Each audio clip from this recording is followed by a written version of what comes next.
irmãos que às vezes falam, eu não sou reconhecido, eu não tenho reconhecimento, ninguém me reconhece no ministério, no trabalho que eu faço e tal.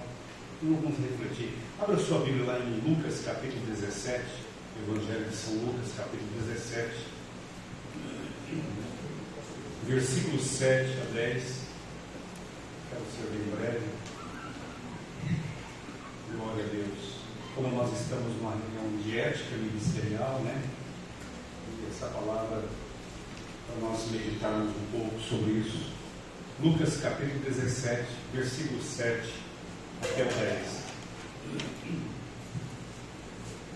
Diz assim: qual de vós terá um servo a lavrar ou apacentar gado, a quem voltando do campo diga, chega-te, assenta-te à mesa, e não lhe diga antes, prepara-me a ceia, cinge-te, serve-me, até que tenha comido e bebido, depois comerás e beberás tu? Porventura dá graças ao teu servo, porque fez o que foi mandado? Creio que não. Assim também vós, quando fizer tudo o que vos for mandado, dizei, somos servos inúteis, porque fizemos somente o que devíamos fazer. Nós, é claro que teologicamente, biblicamente, nós somos filhos, todos nós somos filhos de Deus, independente de membro, ou até que tem um título de cooperador, diácono, presbítero, pastor, bispo, apóstolo, apostila, missionário, e vai, né? Independente do cargo, independente do título, todos nós somos filhos. Mas quando nós fomos chamados para servir o corpo de Cristo, servir no ministério, servir a igreja do Senhor, nós estamos numa posição, irmãos, de servo. Que posição que você está? Servo. Então, o servo, talvez muita gente não sabe o que é um servo, né? Servo não era apenas um empregado, era muito mais do que isso. Um servo nos tempos de Cristo, naquela época, era uma pessoa que tinha perdido a sua identidade. Perdido o que, irmãos? Identidade. Em segundo lugar, tinha perdido a sua liberdade. Perdido o quê? Liberdade. Terceiro lugar, perdido a sua vontade. Três coisas. Então, um servo, ele perdia a sua identidade, ele perdia a sua liberdade e ele perdia a sua própria vontade, porque era um servo. E esse servo, a tradução de servo significa escravo. Nós somos escravos de Jesus Cristo, servos de Jesus Cristo. Então os servos, naquela época, eles eram vendidos no mercado. Olha bem, eles eram vendidos no mercado como se vendia boi, vendia cavalo, vendia camelo. Então se você, por exemplo, precisasse de um servo, né, precisasse de um escravo, de um servo, o que você fazia? Você ia até o mercado, discutia o preço do servo, comprava o servo, pagava por um valor daquele servo e levava o servo para a sua casa, levava o servo lá para a fazenda, e assim você tinha um servo, irmãos. Então, quando ele chegasse na sua casa, aquele servo, ele agora se tornaria o quê? Propriedade exclusiva do seu senhor. Aí o seu senhor, o quê? Você pegava, furava a orelha do servo, do escravo, do servo, furava a orelha dele, como hoje os pecuaristas fazem, fura a orelha do boi, coloca uma plaquinha, não é isso? Então colocava uma plaquinha, gravado o nome do seu senhor. Então, a partir daquele momento, aquele servo, isso era legal naquela época, e existem países que ainda existe isso, né? Então, naquela época, o servo era comprado por um bom preço. Então, aí tornava-se propriedade exclusiva do seu senhor, pois agora era a propriedade. ou seja, uma pessoa comprada para servir. E agora nós, um dia também nós fomos comprados. Então você não pode esquecer disso, que um dia nós fomos comprados. Vamos lá. 1 Coríntios capítulo 6, versículo 20.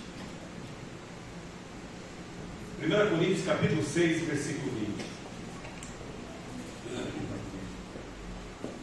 Diga comigo assim: um servo não busca status, só apenas serve com amor.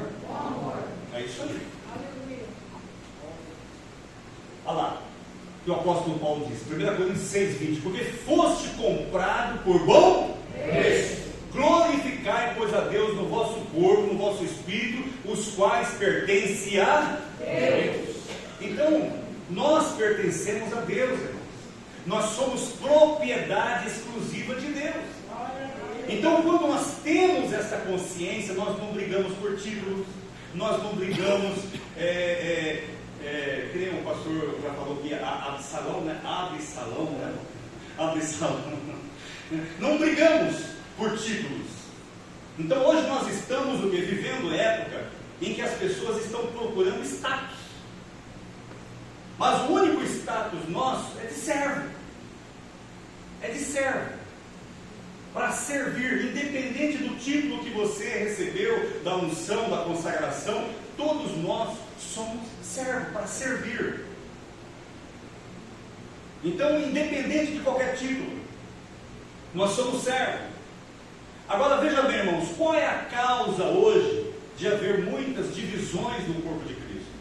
Qual é a causa hoje de haver muitas divisões no corpo de Cristo? Pessoas rebeldes, pessoas fofoqueiras, pessoas com falsidade, pessoas insubmissas. É porque ela quer se tornar, não servo, mas senhor. Porque só o Senhor é que manda, e o servo obedece. Então nós fomos chamados para ser servo, não para ser Senhor. Senhor é o nosso Senhor Jesus. É claro que nós estamos debaixo de uma cobertura, é claro que nós submetemos a uma autoridade que Deus nos dá, né, que são os nossos líderes, nossos pastores, mas eu não estou dizendo sobre isso, estou falando sobre servo. Nós estamos na posição de servo para servir, porque quando nós achamos que fizemos tudo o que deveríamos fazer, nós recebemos um diploma. Voltando ao texto lá, para mim concluir, Lucas capítulo 17, versículo 10. Olha o diploma que nós recebemos aí. Assim também vós, quando fizerdes tudo o que vos for mandado, dizei: somos servos inúteis, porque fizemos somente o que devíamos fazer. Já pensou? E nós precisamos fazer muito mais. Nós precisamos fazer muito mais. Então, nós às vezes reclamamos: não sou reconhecido, pastor, ninguém me reconhece meu trabalho, eu não sou reconhecido. Você é conhecido pelo Senhor. Você é servo. Nós somos servos. Basta nós sermos reconhecidos por Deus. Não importa a sua volta se não reconhece.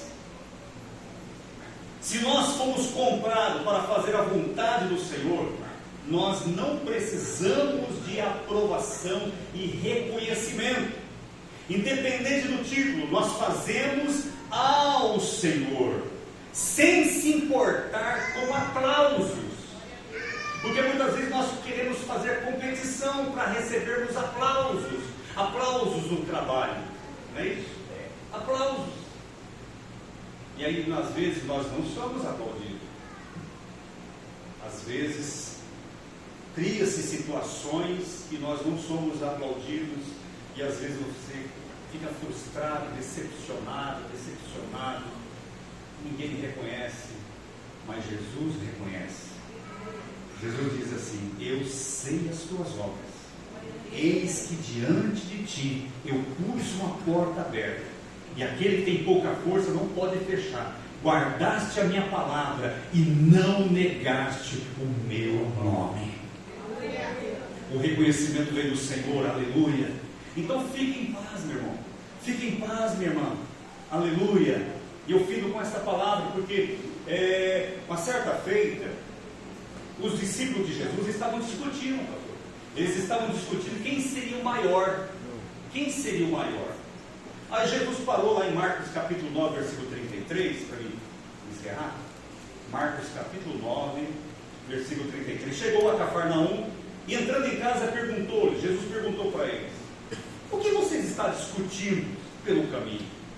Mas eles calaram, porque pelo caminho tinham disputado entre si qual era o maior. Olha bem, eles estavam discutindo qual era o maior. E ele assentando, chamou os 12 e disse: se alguém quiser ser o primeiro, será o derradeiro de todos e o servo de todos. Então o maior é aquele que serve. Exatamente. O maior é aquele que serve. O maior não é o pastor, não é o presbítero, não é o diácono, não é o missionário, bispo, arcebispo, papa. O maior é aquele que serve. Pode até não ter nenhum cargo na igreja, mas se ele é um servo que serve, até um copo de água jamais perderá o seu galardão. Esse é o maior no reino de Deus. Amém? Que Deus nos abençoe. Reflita nessa palavra nessa noite. Que Deus abençoe, pastor. Obrigado.